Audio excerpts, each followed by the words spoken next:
4+4 offer. మొదటిసారిగా country delight పాలని 4 రోజులు ఆర్డర్ చేసిన వాళ్ళకి మరో 4 రోజులు ఫ్రీ. ఇంకెందుకు ఆలస్యం, యాప్ని డౌన్లోడ్ చేసుకోండి. Download the country delight app now. నమస్తే నాగేశ్వర్ గారు. ఇండియా టుడే కాంక్లేవ్లో రేవంత్ రెడ్డి భారతీయ జనతా పార్టీ విధానాల్ని, మోదీ విధానాల్ని కూడా చాలా అగ్రెసివ్గా కామెంట్ చేశారు సార్. ఆయన చేసిన కామెంట్స్లో ఒకటి, భారతీయ జనతా పార్టీ ఎన్నికల్లో గెలుస్తుంది, కాంగ్రెస్ గెలవడం లేదు అని అడిగితే ఆయన చెప్పిన ప్రశ్న, సమాధానం, Bharatiya Janata Party ice and nice అంటూ ఉన్నారు. ఐస్ అంటే income tax, CID, ED. Nice అంటే narcotics, income tax, CBI, ED. వీటిని అడ్డు పెట్టుకుని భారతీయ జనతా పార్టీ ఎన్నికల్లో గెలుస్తుందన్న రేవంత్ రెడ్డి వ్యాఖ్యల మీద మీ కామెంట్. ఎన్నికల్లో గెలవటానికి కేవలము సిబిఐ, ఈడీ, ఇన్కమ్ ట్యాక్సే కారణము అంటే పూర్తిగా ఎన్నికల్లో గెలవడానికి అదే కారణమైతే తెలంగాణలో కూడా బీజేపీ గెలుస్తుంది, కర్ణాటకలో గెలుస్తుంది, హిమాచల్ ప్రదేశ్లో కూడా గెలుస్తుంది. ఇక్కడ లేదా సిబిఐ, ఇక్కడ లేదా ఈడీ, ఇక్కడ లేదా income tax. Even Revanth Reddy ఇంటిపై కూడా ఇన్కమ్ ట్యాక్స్ దాడులు జరిగాయి కదా. సో అందువల్ల అది అయితే అదే సమయంలో రేవంత్ రెడ్డి అన్నది ఏంటి అంటే, narcotics, income tax, CBI, ED వస్తుంది, మీరు వద్దనుకుంటే బీజేపీలో చేరండి, ఐసై. అది ఐస్ అన్నా నైస్ అన్నా మీరు ఏదో ఒకటి మీరే చూసుకోండి. మీకు ఐస్ కావాలి అంటే మీరు బీజేపీలో చేరండి, కాదంటే నైస్ వస్తుంది అని రేవంత్ రెడ్డి వ్యాఖ్య. సో వాస్తవంగా ఆయన నైస్గా చెప్పేటువంటి ప్రయత్నం చేశారు. ఎందుకంటే మీడియా ఇంటరాక్షన్లో నైస్గా చెప్పడం కూడా ముఖ్యం, వ్యూవర్స్ను ఐస్ చేయడం కూడా ముఖ్యం కనుక వ్యూవర్స్ను ఐస్ చేసే విధంగా నైస్గా చెప్పాడు రేవంత్ రెడ్డి. ఫ్యాక్ట్ రిమైన్స్ కదా. ఇవాళ మా డేటా కూడా ఏం చెప్తుంది, రాజకీయ నాయకుల పైన ఉన్న సిబిఐ, ఈడీ, ఇన్కమ్ ట్యాక్స్ కేసుల్లో 95% అపోజిషన్ పైన, బీజేపీపై కానీ బీజేపీ మిత్రులపై కానీ ఎలాంటి కేసులు ఉండవు. మీకు ఉదాహరణ, చంద్రబాబు నాయుడు బీజేపీతో లేనప్పుడు ఆయన పైన స్కిల్ డెవలప్మెంట్లో ఈడీ కూడా ఎంటర్ అయింది. ఇప్పుడు బీజేపీతో ఉన్నాడు, ఈడీ ఎక్కడుంది, ఎక్కడ కనబడుతుందో మీకు. సో ఇది క్లియర్ ఎగ్జాంపుల్. అశోక్ చౌహాన్ మహారాష్ట్రలో ఆదర్శ్ సొసైటీ కుంభకోణం అని చెప్పి పెద్ద ఎత్తున బీజేపీ క్యాంపెయిన్ చేసి పార్లమెంటుకు సమర్పించిన నోట్లో కూడా 10 ఏళ్ల యూపీఏ కరప్షన్లో అశోక్ చౌహాన్ పేరు రాసి ఆదర్శ్ సొసైటీ కుంభకోణం పేరు రాశాడు. ఆ 1 వీక్ పార్లమెంట్లో చెప్పిన వారం రోజుల్లోనే అశోక్ చౌహాన్ బీజేపీలో చేరాడు, రాజ్యసభకు బీజేపీ పంపించింది. మహారాష్ట్రలో BJP star campaigner, Adarsh society case పక్కకు పోయింది. హేమంత్ బిశ్వా శర్మ కాంగ్రెస్లో ఉన్నప్పుడు ఆయన పైన సిబిఐ కేసులు, ఈడీ కేసులు. ఆయన బీజేపీలో చేరాడు, ముఖ్యమంత్రి అయ్యాడు, సిబిఐ కేసు లేదు, ఈడీ కేసు లేదు. సువేంద్ర అధికారి తృణమూల్ కాంగ్రెస్లో మంత్రిగా ఉన్నప్పుడు ఆయన పైన మీకు చిట్ ఫండ్ స్కామ్లో సిబిఐ కేసులు, ఈడీ కేసులు. ఆయన ఇప్పుడు బీజేపీలో చేరాడు, ప్రతిపక్ష నాయకుడు, ఏ కేసు లేదు. సో ఇది ఒక్కరిపైన జరగలేదు కదా. సుజనా చౌదరి, సీఎం రమేష్ల పైన ఏకంగా జీవీఎల్ నరసరావు లేఖ రాశాడు. ఇప్పుడు వాళ్ళు ఎక్కడున్నారు, బీజేపీలో ఉన్నారు కదా. సో అందువల్ల ఇది ఒక్కచోట జరిగింది కాదు కదా, దేశమంతటా ఇదే ప్యాటర్న్ కదా. శివసేన ఎమ్మెల్యేల పైన, ఎన్సీపీ ఎమ్మెల్యేల పైన మీకు సిబిఐ, ఈడీ కేసులు ఉండే, వాళ్ళు ఇప్పుడు బీజేపీతో చేరారు, కేసులు ఆగిపోయాయి. అజిత్ పవార్ పైన ఏకంగా నరేంద్ర మోడీ ఆరోపణ చేశాడు, వేరే వాళ్ళు కూడా కాదు. 70,000 కోట్ల కుంభకోణం చేశాడు, ఇరిగేషన్ స్కామ్ అని prime minister of India accuse చేశాడు. ఏమైన తర్వాత ఆయన ఇప్పుడు బీజేపీ ప్రభుత్వంలో ఆర్థిక మంత్రి అయ్యాడు. 70,000 కోట్ల అవినీతి చేసిన వాళ్ళు ఆర్థిక మంత్రులుగా ఉంటారా? మరి 70,000 కోట్ల ఆరోపణ ఎవరో చేయలేదు, సాక్షాత్ మోడీ చేశాడు. సాక్షాత్ మోడీయే అశోక్ చౌహాన్ పైన ఆదర్శ్ సొసైటీ కుంభకోణం చేశాడు. సాక్షాత్ మోడీయే మీకు విమర్శలు చేశారు. విమర్శలు చేసిన తర్వాత కూడా మీకు చంద్రబాబు నాయుడు పైన 2019 ఎలక్షన్లో నరేంద్ర మోడీ చేసిన ఆరోపణలు మనకు గుర్తులేవా? సో ఇలా పెద్ద ఎత్తున పోలవరం ఏటీఎంలు చేశారు, ఇట్లా అన్ని రకాల విమర్శలు చేస్తారు. ఎలక్షన్ తమ పైపు బీజేపీలో చేరినా, ఎన్డీఏలో చేరినా ఇక మొత్తం ఏమీ ఉండదు. సో మీకు కళ్ళ ముందు జరుగుతున్న 2G స్పెక్ట్రమ్ కుంభకోణం, నరేంద్ర మోడీ దేశమంతా తిరిగి 2G కుంభకోణం అని పెద్ద ఎత్తున కాంగ్రెస్ పైన క్యాంపెయిన్ చేశాడు. ఎన్నికలు అయ్యాయి, 10 ఏళ్ళు ప్రైమ్ మినిస్టర్ ఉన్నారు. 2G కుంభకోణంలో ఏమైతే ఎవరికైనా శిక్షలు పడాయా? ఒక్కరికి కూడా ఎందుకు శిక్షలు పడలేదు? సో అందువల్ల ఇదంతా క్లియర్గా మనకు కనబడుతుంది. దేశమంతటా ఇదే ఉదాహరణలు కదా. అందువల్ల రేవంత్ రెడ్డి అన్న దాంట్లో వాస్తవం ఉంది. అయితే దానివల్లనే ఎన్నికల్లో గెలుస్తుందా అనేది next question. CBI ED income ట్యాక్స్ను ఉపయోగించుకుంటున్నారని నిజం. మీరు ఈడీ కేసుల్లో కన్విక్షన్ రేట్ చూడండి, నెగ్లిజిబుల్గా ఉంటుంది. ఎందుకు ఉంటుంది మరి కన్విక్షన్ కేసు నెగ్లిజిబుల్గా? మీకు అరవింద్ కేజ్రీవాల్, హేమంత్ సోరెన్ వీళ్ళందరూ జైలుకి వెళ్ళారు. కేసీఆర్ 1,00,000 కోట్లు తిన్నారని బీజేపీ రోజు విమర్శిస్తుంది. కేసీఆర్ ప్రభుత్వం 10 ఏళ్ళ అధికారంలో ఉంది. ఒక్క కేసన్నా సెంట్రల్ గవర్నమెంట్ కేసు ఉందా కేసీఆర్ పైన? Not even a single case. ఎందుకు లేదు? ఎందుకంటే ప్రాంతీయ పార్టీలు ఎప్పుడో ఒకసారి తమకు ఉపయోగపడతాయన్న లక్ష్యమే తప్ప ఇంకేమైనా ఉందా? మీరు రోజు నేను చెప్పడం కాదు, జైల్లో గది రెడీగా ఉంది అని బీజేపీ నేతలు ఎన్నిసార్లు మాట్లాడారు.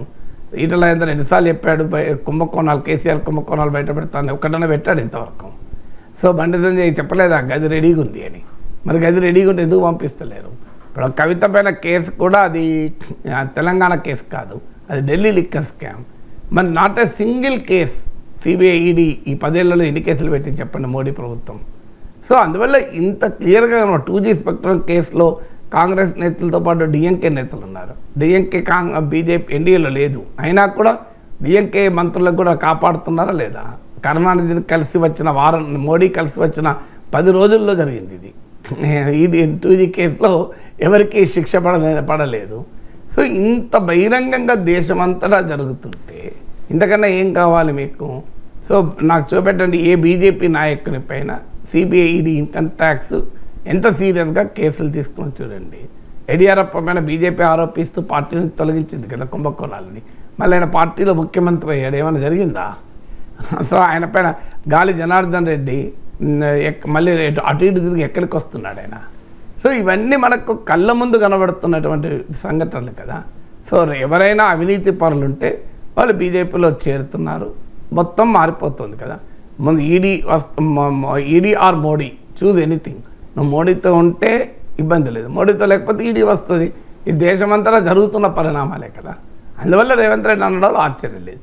అయితే దానివల్లనే బీజేపీ గెలుస్తుందా అన్న క్వశ్చన్ అడిగితే దానివల్లనే గెలవదు బీజేపీ. అలా అయితే అధికార పార్టీ ఎన్నడూ ఓడిపోకూడదు. గెలవటానికి బీజేపీకి ఉన్న అనేక ఫ్యాక్టర్స్ ఉన్నాయి.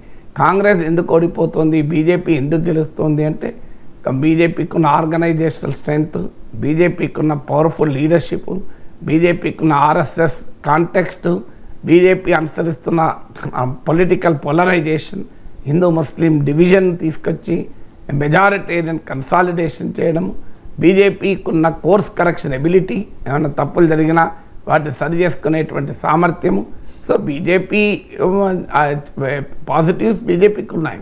అది కాంగ్రెస్ పార్టీ ఇప్పటికీ కూడా ఒక కోహరెంట్ పార్టీగా నాయకులు 10 మంది ఉంటే 12 గ్రూపులు ఉంటాయి ఇప్పటికీ.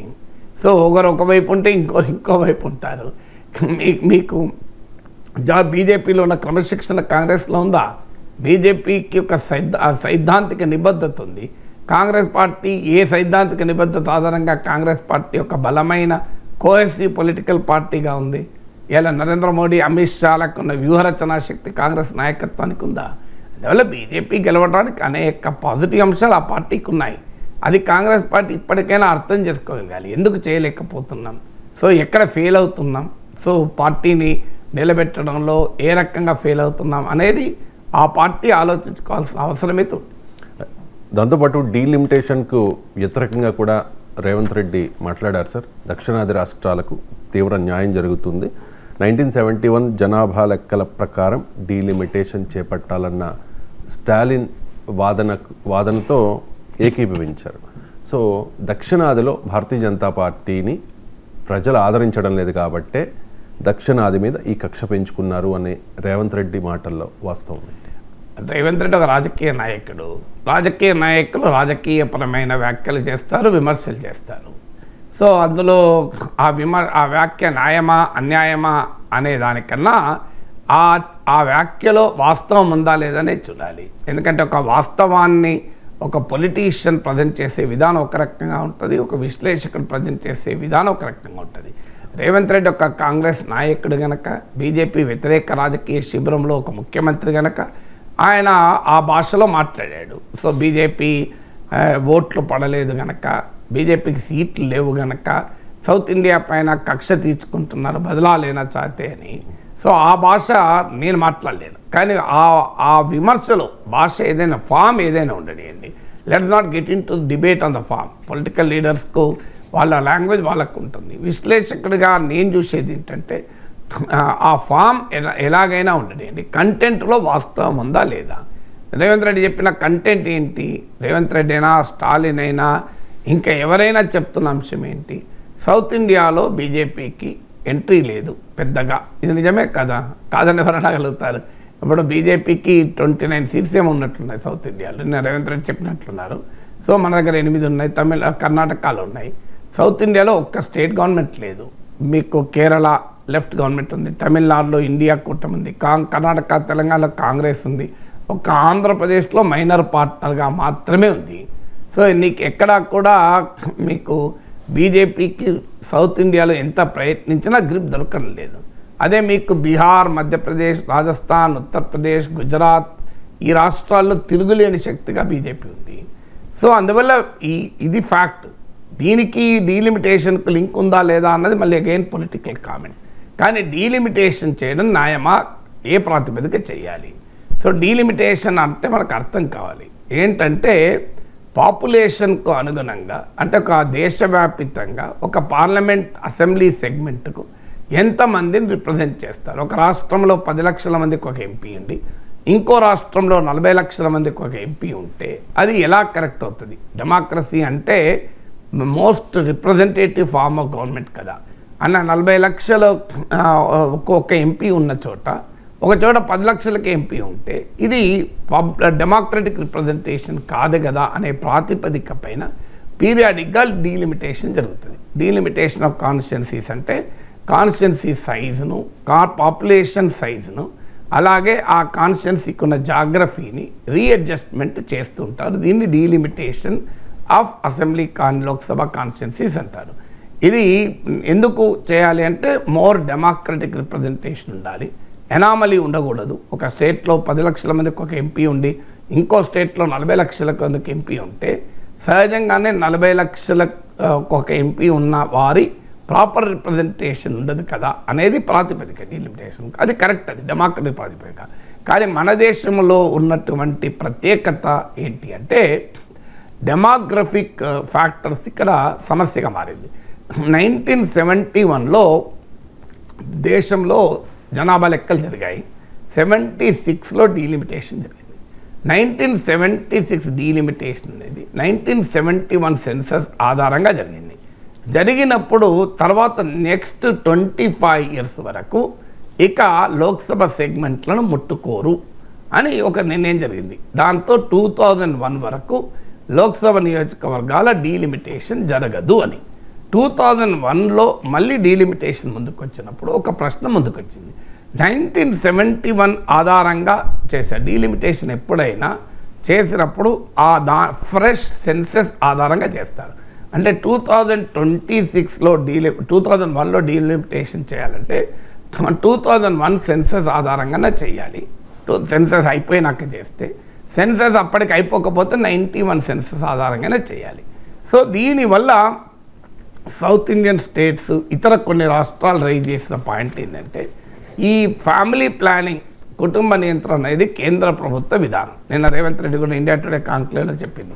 ఇది కేంద్ర ప్రభుత్వ ఆదేశం. ఎందుకొరకు? ఒక జాతీయ ప్రయోజనాల కొరకు, దేశ ఆర్థిక సామాజిక అభివృద్ధి కొరకు జనాభా నియంత్రణ అనే కార్యక్రమాన్ని చేపట్టారు. ఈ కార్యక్రమం దేశమంతా సమానంగా అమలు కాలే.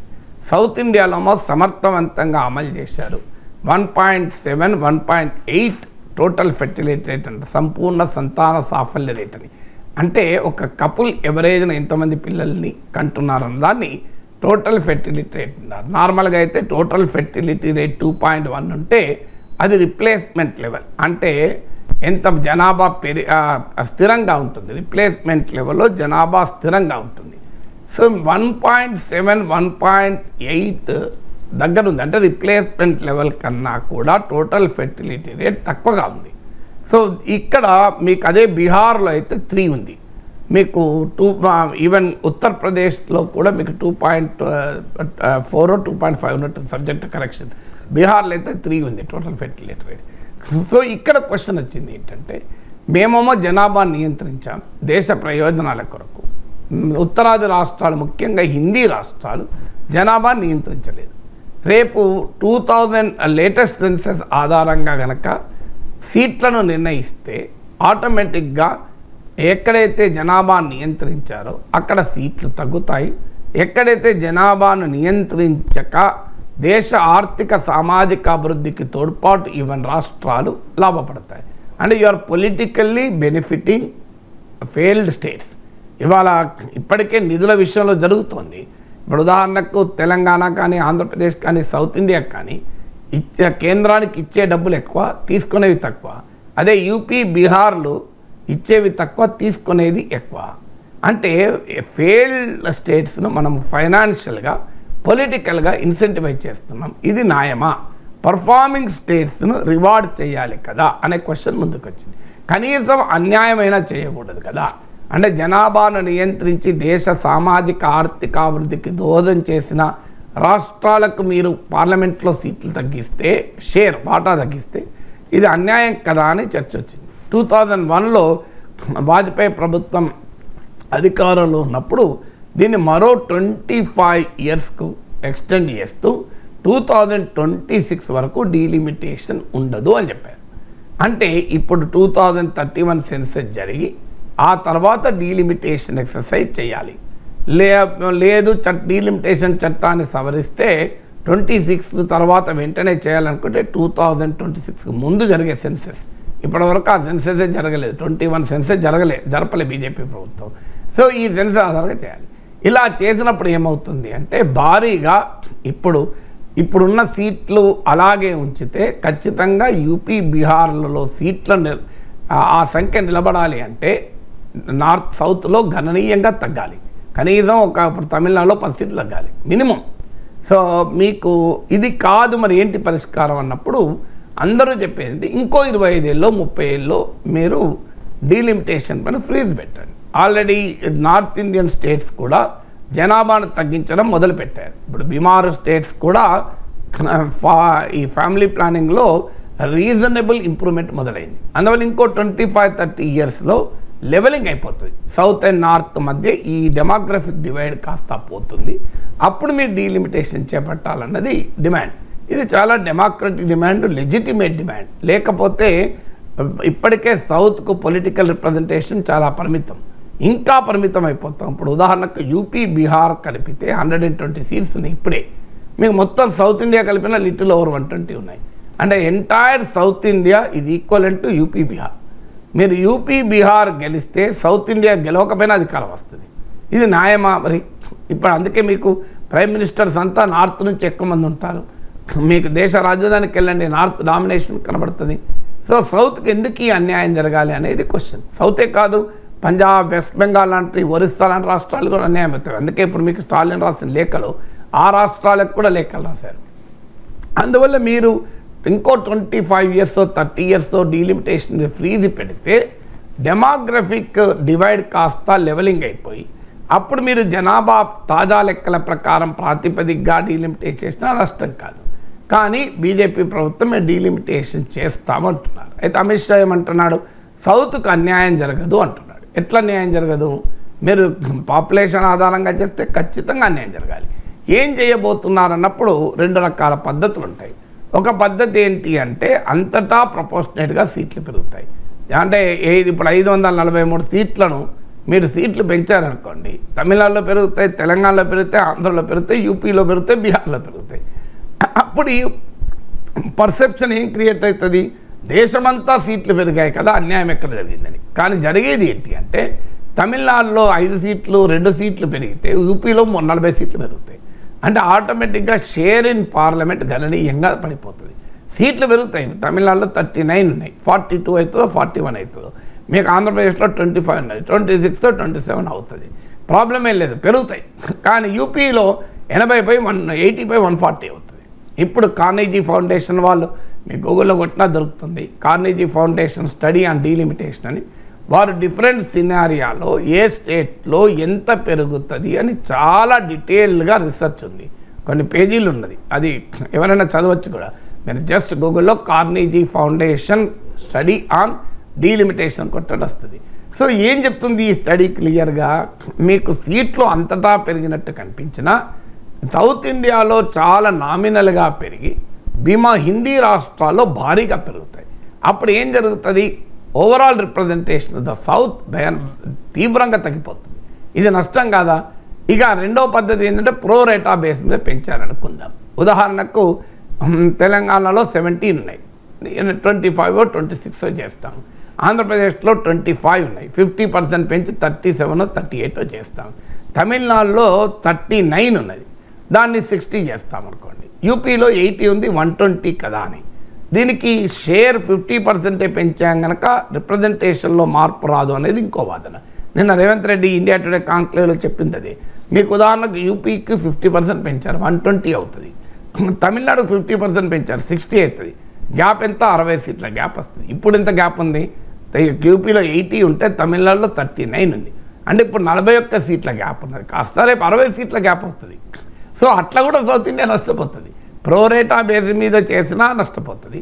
ఇక ప్రపోర్షనల్గా జనాభా సీట్ల సంఖ్యను పెంచినా మీకు అది తీవ్రంగా పాపులేషన్ ప్రకారం పెంచితే తీవ్రమైన అసమానతలు వస్తాయి. ఇక ఉన్న సీట్లే ఉంచామనుకోండి, ఇక సౌత్లో తగ్గించాల్సి వస్తుంది. అదైతే ఎవరు ఒప్పుకోరు కనుక అది చేయరు.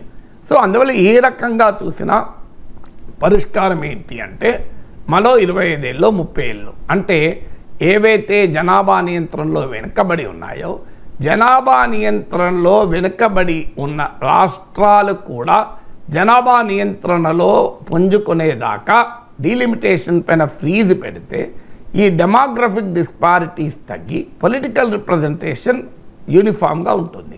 పాపులేషన్ కంట్రోల్ చేయడం వల్ల సౌత్ ఇండియా నష్టపోదు. ఇవాళ లేకుంటే ఆల్రెడీ ఫైనాన్స్ కమిషన్ నిధులలో నష్టపోతుంది. ఇప్పుడు పొలిటికల్ రిప్రజెంటేషన్లో కూడా నష్టపోతే ఇర్రెలవెంట్ అయిపోతాం సౌత్ ఇండియా. టోటల్గా దేశ రాజకీయాల్లో మన పాత్రే ఉండదు. ఇప్పుడు ఆల్రెడీ స్టార్ట్ అయింది. సౌత్లో ఒక్క స్టేట్లో కూడా అధికారంలో లేని పార్టీ దేశాన్ని పాలిస్తోంది. సో ఇది ఎట్లా న్యాయం? సౌత్లో నాట్ ఈవెన్ సింగిల్ స్టేట్లో బీజేపీ అధికారంలో లేదు, కానీ దేశాన్ని మాత్రం అప్రతిహతంగా పాలిస్తుంది. అంటే సౌత్ ఇండియాకు రిప్రజెంటేషన్ ఉండకూడదు దేశ రాజకీయాల్లో. సో అందువల్ల ఈ డైకాటమీ అనేది మంచిది కాదు. దేశం సమైక్యంగా ఉండాలి. దేశం అంటే కేవలం ఉత్తరాది, దేశం అంటే కేవలం హిందీ కాదు. దేశం అంటే హిందీ, తెలుగు, తమిళ, మలయాళ, గుజరాత్, మరాఠా, కన్నడ, ద్రావిడ ఇవన్నీ కదా దేశం అంటే. దేశం అంటే 1 స్టేట్ 1 లాంగ్వేజ్, 1 స్టేట్ 1 రీజన్ కాదు కదా ఇది. అందువల్ల సౌత్ ఇండియా రైజ్ చేస్తుంది ఈ అంశం. అన్ఫార్చునేట్లీ పొలిటికల్ లీడర్స్ రాజకీయపరమైన ఈక్వేషన్ల ఆధారంగా దీన్ని రియాక్ట్ అవుతున్నారు. అందుకే స్టాలిన్ చాలా మంచి మాట అన్నాడు, మీరు ఒక రాజకీయ నాయకుడిగా ఆలోచించకండి, మీ ప్రజల ప్రతినిధిగా ఆలోచించండి అంటున్నారు. మీ ప్రజలకు అన్యాయం జరుగుతుందా లేదా? ఇవాళ చంద్రబాబు నాయుడుకి అప్పీల్ ఏంటంటే, చాలా సీనియర్ రాజకీయ నాయకుడు, మీరు తెలుగుదేశం పార్టీ నాయకుడిగా ఎన్డీఏలో భాగస్వామిగా మీరు ఆలోచించకండి, ఆంధ్రప్రదేశ్ ప్రజలుగా ఆలోచించండి. డీలిమిటేషన్ వల్ల హిందీ రాష్ట్రాలతో పోలిస్తే యూపీతోనో, బీహార్తోనో, రాజస్థానో, ఛత్తీస్గఢో, మధ్యప్రదేశ్తో పోలిస్తే ఆంధ్రప్రదేశ్కు పొలిటికల్ రిప్రజెంటేషన్ తగ్గుతుందా లేదా? ఇది చెప్పండి. తగ్గదు అనుకుంటే మీరు ఏం మాట్లాడకండి, తగ్గుతుంది అనుకుంటే మాట్లాడండి. క్లియర్గా ఏ లెక్క చూసినా ఆంధ్రప్రదేశ్కు రాజకీయ వాటా తగ్గుతుంది.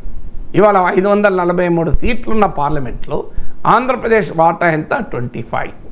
అంటే మీరు లెక్క తీయండి, అరౌండ్ 5%, లిటిల్ లెస్ దెన్ 5% అవుతుంది. 10% అంటే 54, 5% అంటే 27, 25 ఉన్నాయి. అంటే లిటిల్ లెస్ దెన్ 5% అవుతుంది. రేపు డీలిమిటేషన్ అయితే ఆంధ్రప్రదేశ్ రిప్రజెంటేషన్ దారుణంగా పడిపోతుంది. మీరు చంద్రబాబు నాయుడుకి రిక్వెస్ట్ ఏంటంటే, మీరు ఒక ఎన్డీఏ నాయకుడిగా ఆలోచించకండి, తెలుగు ప్రజల నాయకుడిగా ఆలోచించండి. ఒకప్పుడు రాష్ట్ర విభజన జరిగితే 42 సీట్లున్న తెలుగు వాళ్ళకు 25కే పడిపోతాయి, ఇది నష్టమవుతుంది, 25-17గా డివైడ్ అయితే అని చెప్పిన సమైక్యవాదులు ఇవాళ ఈ డీలిమిటేషన్ వల్ల ఇంకా నష్టపోతాం కదా తెలుగు వాళ్ళం. సో తెలుగు జాతికి రిప్రజెంట్ చేసేటువంటి ఒక ముందు చూపున్న నాయకుడు చంద్రబాబు నాయుడు.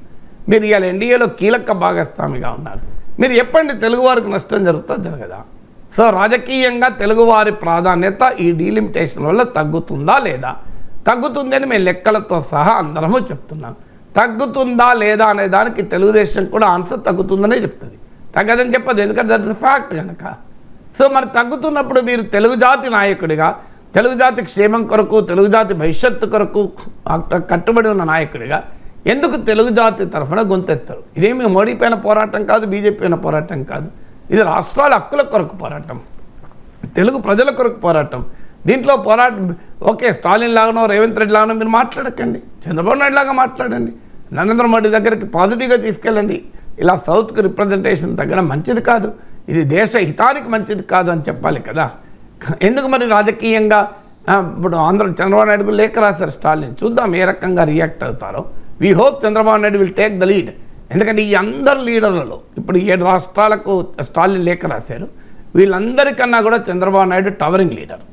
ఎందుకంటే వాజ్పేయి ప్రభుత్వంలోనే కన్వీనర్గా పనిచేసిన నాయకుడు, అటు ఎన్డీఏ ఇటు యూపీఏ అన్ని పక్షాలతో సంబంధాలు నాయకుడు, most experienced chief minister, Narendra Modi కన్నా ముందు ముఖ్యమంత్రి అయిన వ్యక్తి. అందువల్ల ఈ డీలిమిటేషన్ పోరాటానికి చంద్రబాబు నాయుడే నాయకత్వం వహించాలి in the interest of Telugu people. మీరు బీజేపీతో సంబంధాలు పక్కా పెట్టండి, ఎంతకాలం ఉంటాయి ఎప్పుడు పోతాయో తెలియదు కదా. ఇదివరకు ఎన్నిసార్లు మా బీజేపీతో సంబంధాలు బాగున్నాయి చెడిపోయినాయి, మళ్ళీ మీరు చెడిపోయినప్పుడు మాట్లాడకండి, ఇప్పుడు మాట్లాడండి.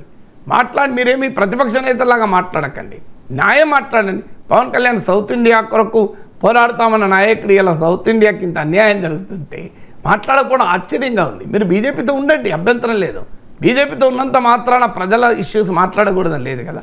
అందుకే స్టాలిన్ లేఖలో అన్నది, మీరు రాజకీయ పార్టీల నాయకులుగా ఆలోచించకండి, మీ ప్రజలకు ప్రాతినిధ్యం వహిస్తున్న నాయకులుగా ఆలోచించండి. తెలుగు జాతికి ప్రాతినిధ్యం వహిస్తున్న చంద్రబాబు నాయుడు, పవన్ కళ్యాణ్ ఇలా తెలుగు జాతికి అన్యాయం జరుగుతుందా లేదా డీలిమిటేషన్లో, దానికి సూటి ప్రశ్న చెప్పండి. అందువల్ల మేము తెలుగుదేశానికి జనసేనకు కూడా విజ్ఞప్తి ఏంటంటే, మీరు చెప్పండి, డీలిమిటేషన్ జరిగితే తెలుగువారి రాజకీయ ప్రాధాన్యత తగ్గుతుందా లేదా? తగ్గుతుందని మేము లెక్కలతో సహా చూపెడుతున్నాం, కాదని మీరు కూడా అంటలేరు, మరి ఎందుకు పోరాడరు అనేది ప్రశ్న. గుజరాత్కి ప్రధాని మోదీ బ్రాండ్ అంబాసిడర్ అయితే తెలంగాణకు నేను అంటూ ఉన్నారు రేవంత్ రెడ్డి. అండ్ కంపేర్ చేస్తూ ఉన్నారు సార్, మోదీది టెస్ట్ మ్యాచ్ అయితే నాది T20 అని చెప్పి. సాధారణంగా టెస్ట్ మ్యాచ్ అంటే చాలా స్లోగా బోరింగ్గా ఉంటుంది కదా సార్, T20 అంటే చాలా ఇంట్రెస్టింగ్గా ఉంటుంది చాలామందికి. ఈ పోలిక సరైందేనా? పొలిటికల్ స్టేట్మెంట్ల పైన మనం ఎక్కువగా ఆలోచించకూడదండి. మీకు అందులో కూడా రేవంత్ రెడ్డి అన్నది ఏంటంటే, గుజరాత్కు తీసుకెళ్ళిపోతున్నాడు ప్రధానమంత్రి, మిగతా రాష్ట్రాలకు అన్యాయం చేస్తున్నాడు అన్నది విమర్శ. ఆ విమర్శ సరైందా లేదా అనేది మనం ఆలోచించాలి. రాజకీయ నాయకులు తమ ప్రత్యర్థులను విమర్శించడానికి చాలా, ఇంతకుముందు కూడా చెప్పినట్లు, అట్రాక్టివ్గా మాట్లాడే ప్రయత్నం చేస్తారు. Test match, T20 match, nice, ice, ఇవన్నీ to make people attract. Because politics అనేది అది కదా, పాలిటిక్స్లో ప్రజల్ని ఆకర్షించడం అనేది ఒక ముఖ్యమైన విషయం. ఎలాగైతే మనం టీవీలో ఒక హెడ్లైన్ రాస్తాం, ఒక న్యూస్ పేపర్లో ఒక అట్రాక్టివ్గా హెడ్లైన్ పెడతాం, ఓ యూట్యూబ్లో ఒక థంబ్నెయిల్ పెడతాం, పొలిటీషియన్స్ కూడా ప్రజలను అట్రాక్ట్ చేస్తానని మాట్లాడుతుంటారు. అందులో మనం ఇంటలెక్చువల్ అనాలిసిస్ చేసే ప్రయత్నం చేయకూడదు. We should take it as a political statements. కానీ ఇంటలెక్చువల్ అనాలిసిస్ చేసే అంశం ఏంటి అంటే, నిన్న రేవంత్ రెడ్డి అన్నది గుజరాత్కు ప్రత్యేకమైన ప్రేమ చూపుతున్నాడు, దేశ ప్రధానమంత్రి అన్ని రాష్ట్రాలకు ప్రధాని అని. గుజరాత్కు మోడల్ అని చెప్తున్నారు. గుజరాత్ మోడల్ నిజంగా దేశానికి ఆదర్శమా? ఈ 2 రకాల క్వశ్చన్లు రేవంత్ రెడ్డి వేశాడు. సో గుజరాత్ మోడల్ ఆదర్శమా అనే క్వశ్చన్కు మీరు, గుజరాత్కున్న ప్రత్యేకత గుజరాత్కు ఉంది. ఇప్పుడు గుజరాత్కు మీకు ఇన్వెస్ట్మెంట్, దేశంలో ఫారిన్ ఇన్వెస్ట్మెంట్లో గుజరాత్ టాప్ స్టేట్స్లో ఒకటి ఉంటుంది, గుజరాత్, మహారాష్ట్ర. ఇండియన్ ఇన్వెస్ట్మెంట్, దేశీయ పెట్టుబడులు ఆకర్షించడంలో గుజరాత్ టాప్లో ఉంటుంది, డౌట్ లేదు. అంటే ఇండస్ట్రియల్ డెవలప్మెంట్లో, ఇండస్ట్రియల్ ఇన్వెస్ట్మెంట్ను అట్రాక్ట్ చేయడంలో గుజరాత్, మహారాష్ట్ర దేశంలో టాప్ స్టేట్స్. మీకు ఇండస్ట్రియల్ క్రెడిట్ తీసుకున్నా, అంటే పరిశ్రమలు పెట్టడానికి తీసుకునే పరపతి రుణాలు తీసుకున్న Gujarat and Maharashtra account for leading states. కానీ మీకు that it self is not a model. Investment ఒక్కటే మోడల్ కాదు.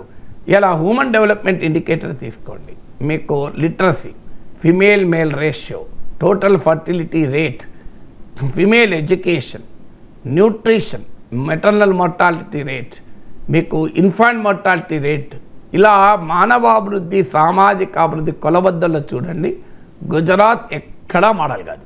Kerala model, Tamil Nadu model. మీకు Kerala is the model, international model Kerala. China కూడా సాధించిన విజయాలు కేరళ సాధించింది. ఇది నేను చెప్పడం కాదు, మీరు అమర్త్య సేన్ ఇండియా డెవలప్మెంట్ అనే పుస్తకాలు చదవండి, United Nations development programme UNDP విడుదల చేసేటువంటి హ్యూమన్ డెవలప్మెంట్ రిపోర్ట్ చదవండి, ప్రపంచవ్యాప్తంగా జరిగిన పరిశోధనలన్నీ చూడండి. క్లియర్గా చెప్తున్నది హ్యూమన్ డెవలప్మెంట్, సోషల్ డెవలప్మెంట్లో Kerala model, south India model, కానీ గుజరాత్ మోడల్ కాదు. ఎస్, ఇండస్ట్రియల్ ఇన్వెస్ట్మెంట్లో గుజరాత్ మోడల్, కానీ ఇన్వెస్ట్మెంటే డెవలప్మెంట్ కాదు, ఇన్వెస్ట్మెంటే క్వాలిటీ ఆఫ్ లైఫ్ కాదు. ఇన్వెస్ట్మెంట్ కాదు, క్వాలిటీ ఆఫ్ లైఫ్ అంటే ప్రజలకు విద్య, ఆరోగ్యము, ప్రజలకు గృహ వసతి, ప్రజల కనీస అవసరాలు తీయడం, జీవన ప్రమాణాలు, ఇది కదా ప్రాతిపదిక.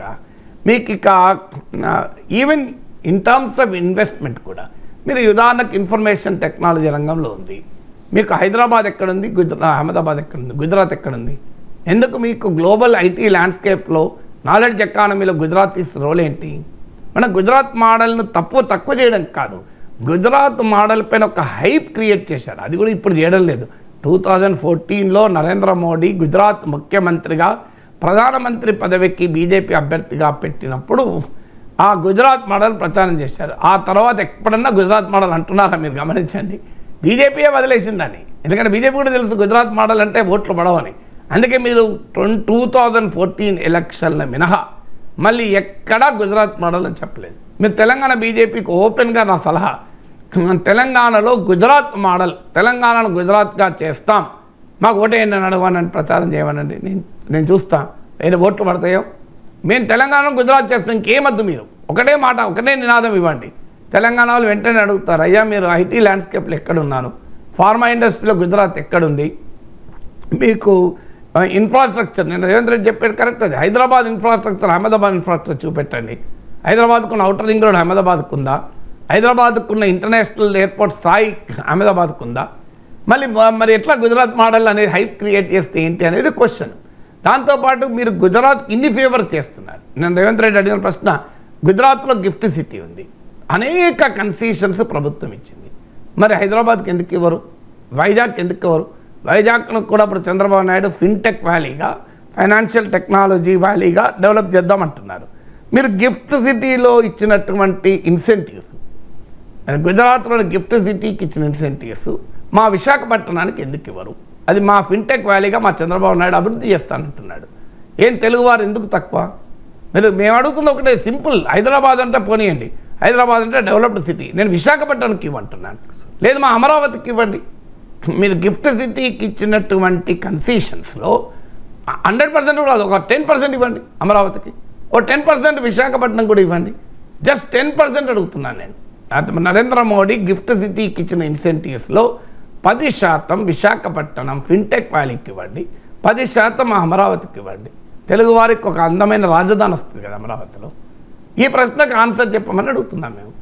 మీకు bullet train Ahmedabad to Mumbai, bullet train నడుస్తున్న వెంబడి, అంటే బుల్లెట్ ట్రైన్ రూట్లో అనేక రకాల భారీ పారిశ్రామిక జోన్లు, మామూలు పారిశ్రామిక జోన్లు కాదు, ప్రపంచంలో ఉన్న టాప్ ఇండస్ట్రియల్ డెవలప్మెంట్ అంతా అక్కడే.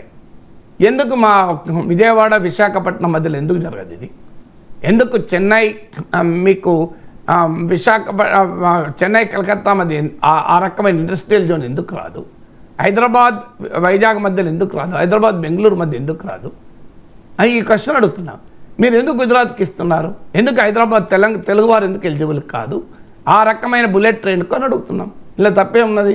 బుల్లెట్ ట్రైన్కు జపాన్ నుంచి 1,00,000 కోట్ల సహాయం, రుణం, సాఫ్ట్ లోన్, 1,00,000 కోట్లతో గుజరాత్కు మీరు బుల్లెట్ సిటీ ఇచ్చారే.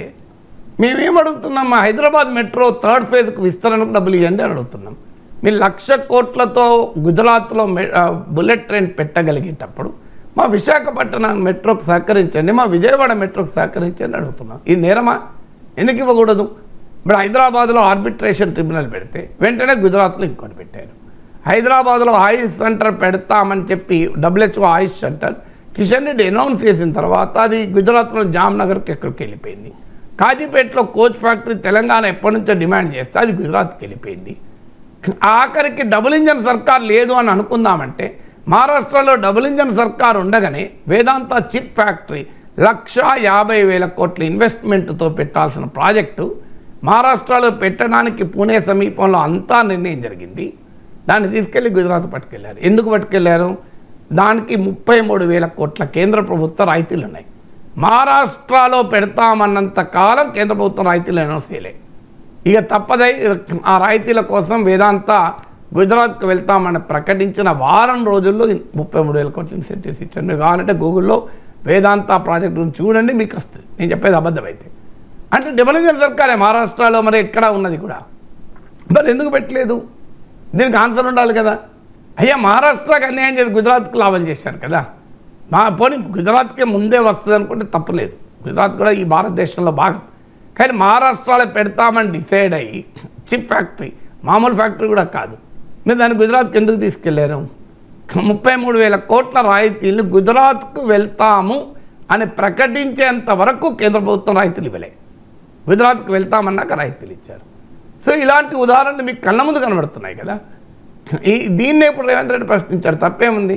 సో దేశ ప్రధాని గుజరాత్కి అంబాసిడర్గా కాదు, దేశానికి అంబాసిడర్గా ఉండాలి. భారతదేశం మొత్తానికి ప్రధానమంత్రిగా ఉండాలి. ఆఖరికి ఆస్కార్ ఫిలిమ్స్లో కూడా అన్యాయం అంటే ఎట్లా? ఆస్కార్కు ఏ సినిమా నామినేట్ చేశారు? ఏ సినిమాకి ఆస్కార్లో ప్రశంసలు వచ్చాయి? చెల్లో షోను నామినేట్ చేసింది భారత ప్రభుత్వం.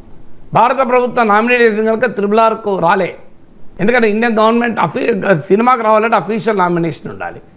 ఆఖరికి మన నాటుకు ఆస్కార్ అవార్డు వచ్చింది. చెల్లో షోకి ఏమొచ్చింది చెప్పండి? చెల్లో షో అన్నది కనీసం ప్రపంచ సినిమా రంగంలో ఎక్కడన్నా విన్నా మా పేరన్నా?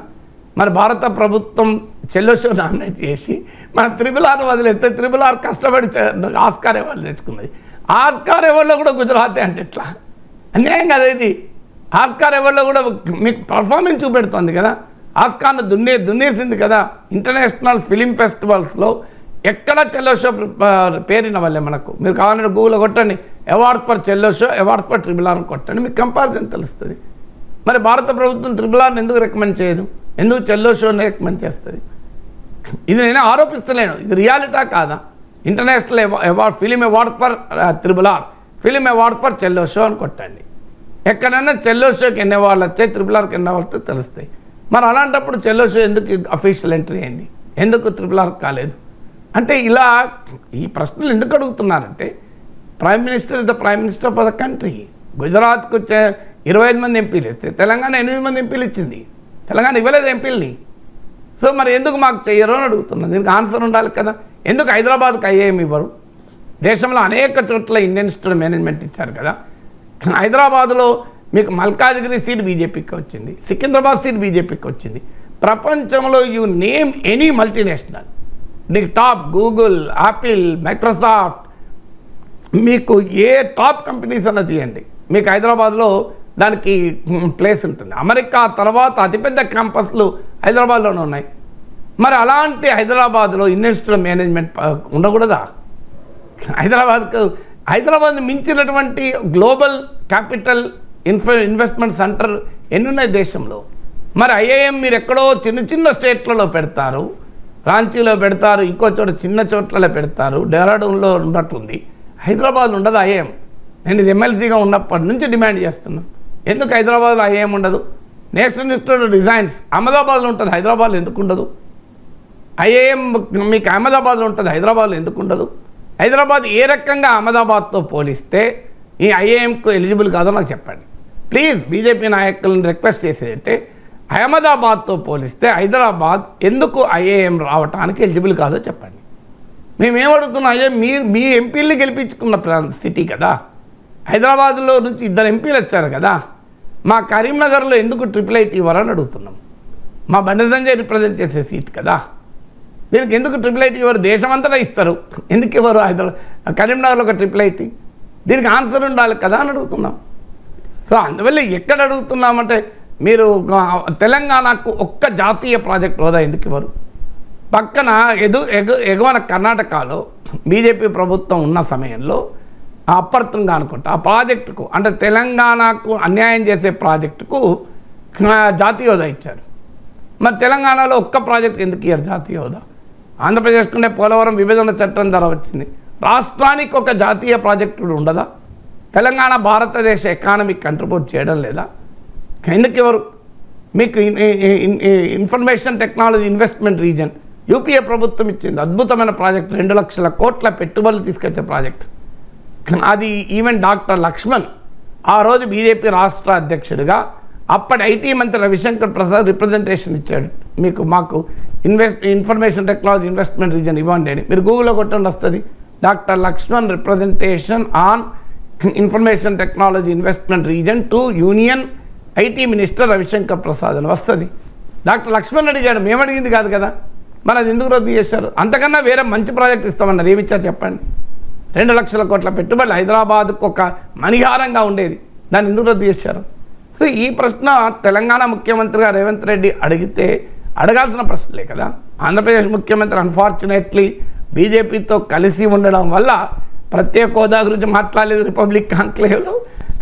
విశాఖపట్నం ఫిన్టెక్ వ్యాలీకి గిఫ్ట్ సిటీ ఇలాంటి కన్సెషన్స్ ఇవ్వమని అడగలేదు, అమరావతికి కన్సెషన్స్ ఇవ్వమని అడగలేదు. కనీసం అమరావతికి 50,000 కోట్లు ఇవ్వాలి, అమరావతికి అని అడగలే. అమరావతికి ప్రపంచ బ్యాంక్ నుంచి అప్పులు ఇప్పిస్తే సంతోషపడుతున్నారు. అన్ఫార్చునేట్ చంద్రబాబు నాయుడు రిపబ్లిక్ కాంక్లేవ్లో మాట్లాడి చూశాను నేను, రేవంత్ రెడ్డి ఇండియా టుడే కాంక్లేవ్లో మాట్లాడి చూశాను. పాలిటిక్స్ ఎలాగైనా ఉండనియండి, అస్తమానం మోడీని పొగడంతోనే సగం చంద్రబాబు నాయుడు రిపబ్లిక్ టీవీలో ఎన్నిసార్లు మోడీని పొగడాలో అన్నిసార్లు పొగిడాడు. కానీ ఒక అమరావతికో 50,000 కోట్లు ఇవ్వాలి అని ఎందుకు అడగడు? ఇదే మోడీని వ్యతిరేకించడం కాదు కదా. అమరావతికి 50,000 కోట్లన్నా ఇవ్వాలి, 5 ఏళ్లలో ఏడాదికి 10,000 కోట్లు. ఎందుకంటే సీమాంధ్ర ప్రజల అభిష్టానికి భిన్నంగా కదా మీరు రాష్ట్రాన్ని విభజించింది. అడిగారా వాళ్ళు ఆంధ్ర ప్రజలు?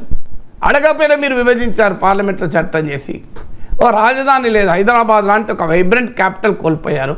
ఏంటి అమరావతికి 48 లక్షల కోట్ల బడ్జెట్ అండి, ఓ 10,000 కోట్లు ఇవ్వరా అది అమరావతికి? అరే మీరు బీహార్కి ఇస్తున్నారే, బడ్జెట్లో చూడండి బీహార్ ఎన్నిసార్లు పేర్కొన్నారు, ఎన్నిసార్లు బీహార్ పేర్కొన్నారు. బీహార్కు బుద్ధిస్ట్ సర్క్యూట్ ఇచ్చారు. ఏం హైదరాబాద్కి ఆంధ్ర తెలంగాణ కలిపితే బ్రహ్మాండమైన బుద్ధిస్ట్ సర్క్యూట్ అవుతుంది కదా. నాగార్జునకొండ నుంచి మొదలుకొని అమరావతి వరకు కాలచక్ర మహాసభలు జరిగిన పవిత్ర భూమి కదా అమరావతి. మీకు నా దలైలామా వచ్చి బౌద్ధ మత కాలచక్ర సభలు జరిగినాయి కదా అమరావతిలో. మరి అమరావతికి నుంచి మీరు నాగార్జునకొండ వరకు బ్రహ్మాండమైన బుద్ధిస్ట్ సర్క్యూట్ ఇవ్వచ్చు. బుద్ధిస్ట్ సర్క్యూట్ బీహార్లోనే బౌద్ధ మతం ఉన్నది, తెలంగాణ తెలుగు నాట లేదా బౌద్ధ మతం? ఎందుకు ఈ డిఫరెన్స్? ఇది ఎందుకని అడుగుతున్నాం మేము. సో ఈ తేడా కనబడుతుంది కదా. అన్ఫార్చునేట్లీ పొలిటికల్ రీజన్స్ వల్ల చంద్రబాబు నాయుడు స్థాయిలో ఉన్న నాయకుడు అద్భుతంగా డిమాండ్ అడగాల్సిందే, అడగలేదు. రేవంత్ రెడ్డి అడిగాడు, మంచిదే కదా. తెలుగు వారిలో ఎవరో ఒక ముఖ్యమంత్రి అడిగితే మంచిదే కదా. ఈ 3 లాంగ్వేజ్ పాలసీ మీద కూడా రేవంత్ రెడ్డి మాట్లాడారు సార్. హిందీ అనేది నేషనల్ లాంగ్వేజ్ కాదు, లార్జెస్ట్ స్పీకింగ్ లాంగ్వేజ్ మాత్రమే, బలవంతంగా రుద్దవద్దు అని చెప్పేసి. సరే బయట place the issue. Eddie, let me, you spoke about delimitation, where you said all South parties are together. But there is something that all South parties are not together, and that is the issue of the education policy, the 3-language policy. Now, Preeti ji, ab misquote mat karo. South parties are not intact. Entire South population is intact. BJP is not with us. The charge. Political party is not with us. Chandrababu Naidu has made a charge, Mr. Reddy, and he's saying the likes of you and the likes of Mr. Stalin are denying a sizable population in their state the right to learn, if they want, an optional right to learn a link language like Hindi, which will connect the North-South divide.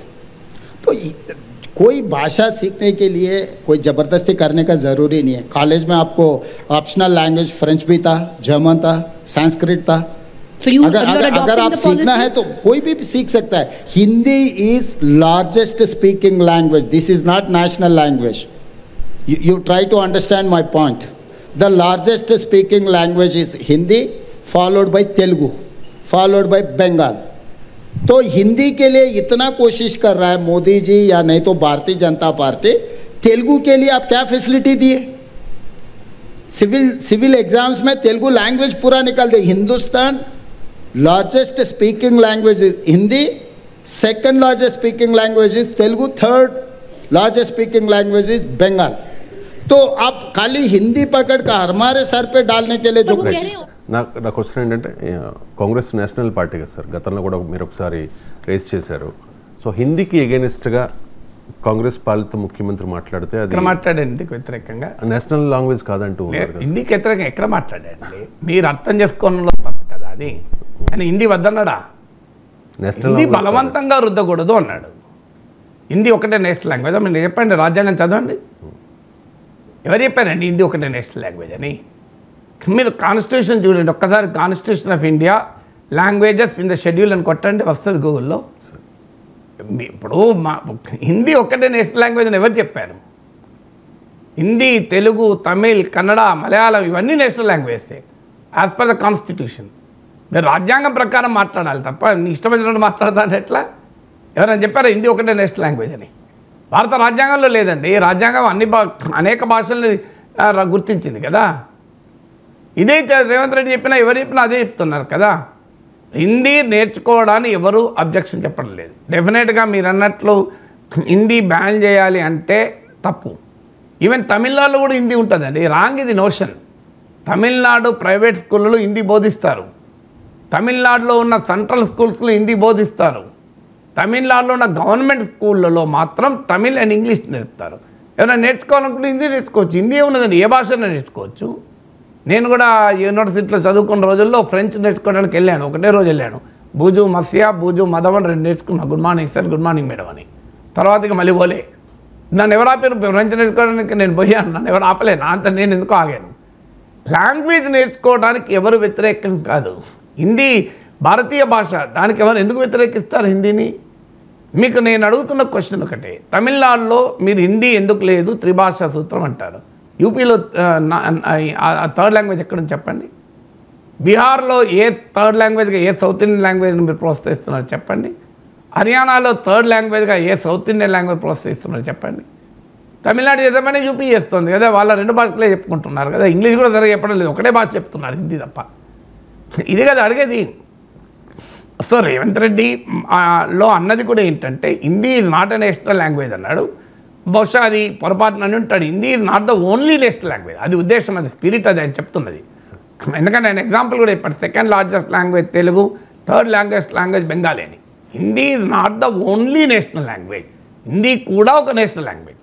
Hindi is a language spoken by the majority population. Majority population కూడా కాదు, అది కూడా wrong.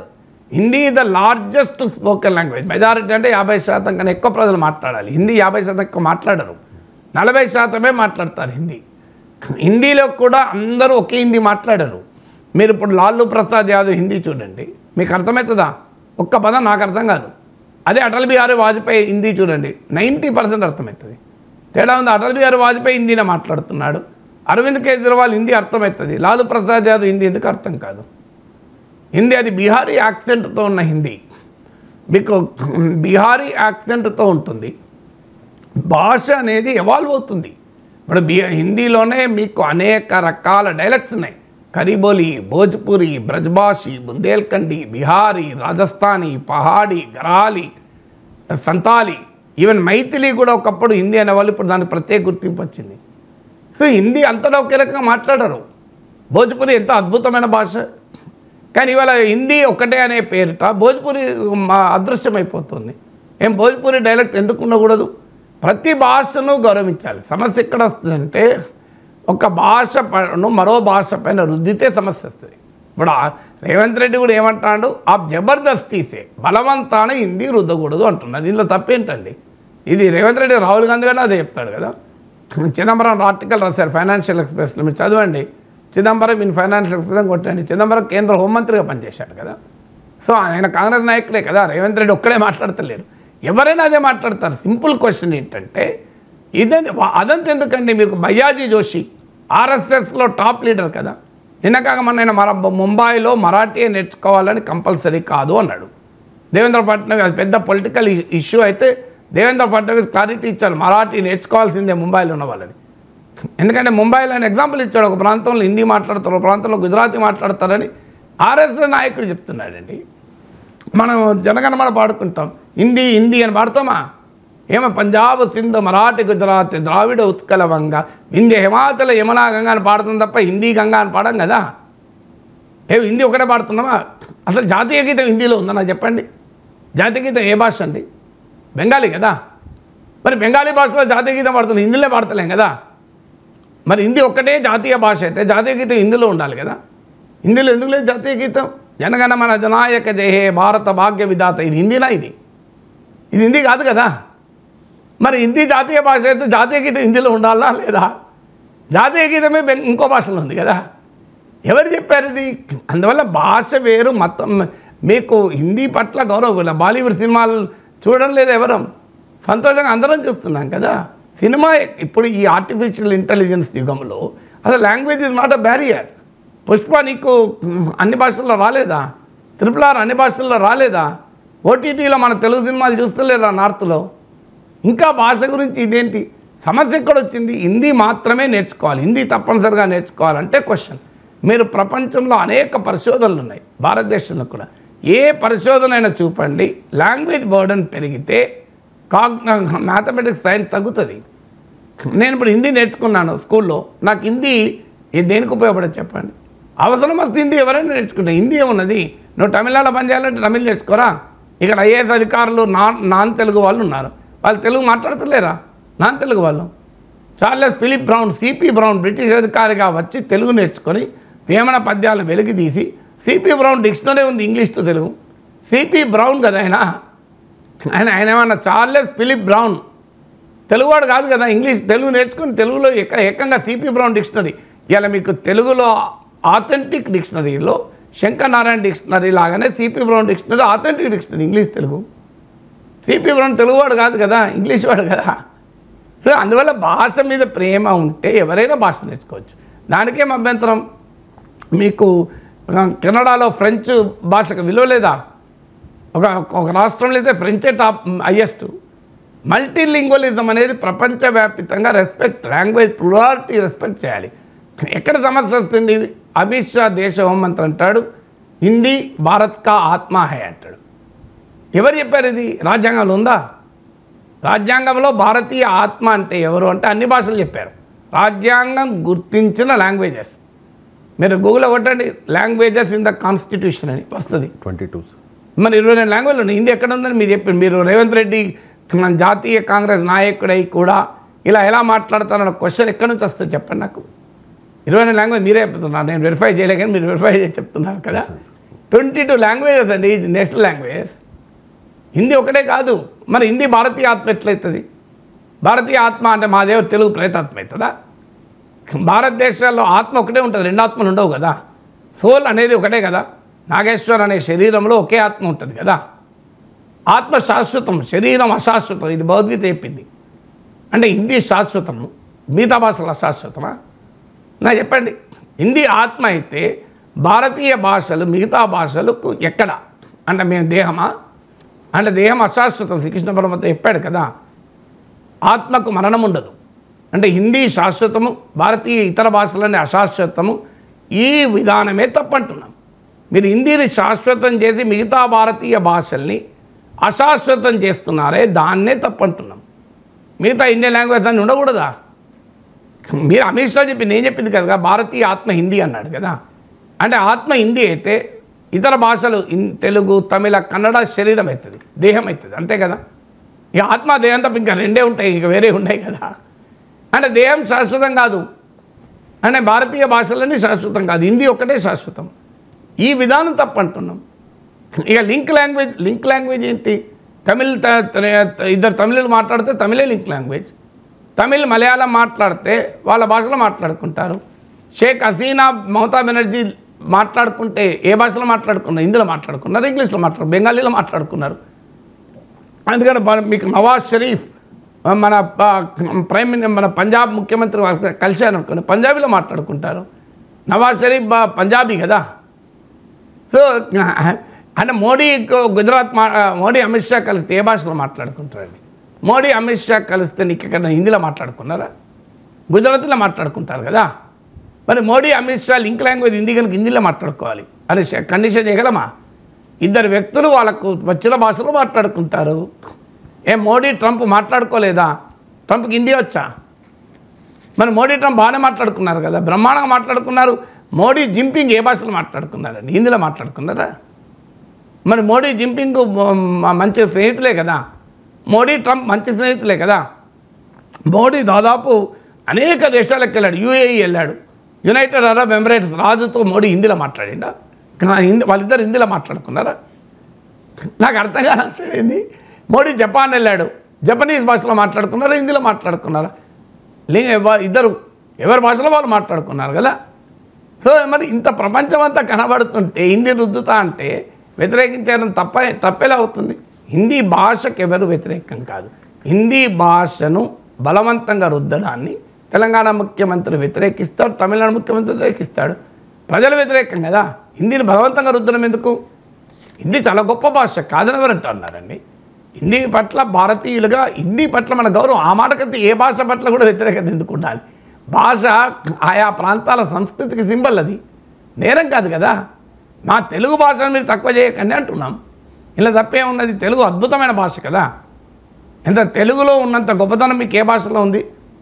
మీరు చూడండి, జొన్న విత్తుల ఉపన్యాసమో గరికపాటి ఉపన్యాసమో చూడండి, తెలుగు భాష గొప్పతనం చెప్తారు. తెలుగు భాషలో ఉన్న ప్రత్యేకత ఏ భాషలో లేదు. మా తెలుగు భాష ఎందుకు తక్కువ ఉండాలి అంటాను నేను. Thank you so much sir.